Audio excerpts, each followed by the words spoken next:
Markino, Ronaldinho, Sergar, Eto'o, Shashir, ularning ortidan raqiblari ertishlari yana o'sha dahshat, o'sha MSN, Messi, Suarez, Neymar dushmanga kafan, to'pni olib qochadi xuddi shamolday, gollarni urishar go'yo xayolday.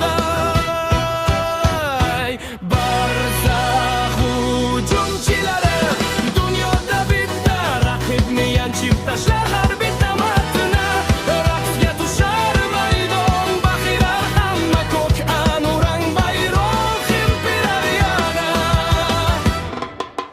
Vaqt o'tdi, ammo ritm o'sha shiddat, yangi trio keldi maydonda, haqiqiy qudrat. Lamine Yamal kanotda yosh daho bo'ldi, Rafinha tezlikda olovda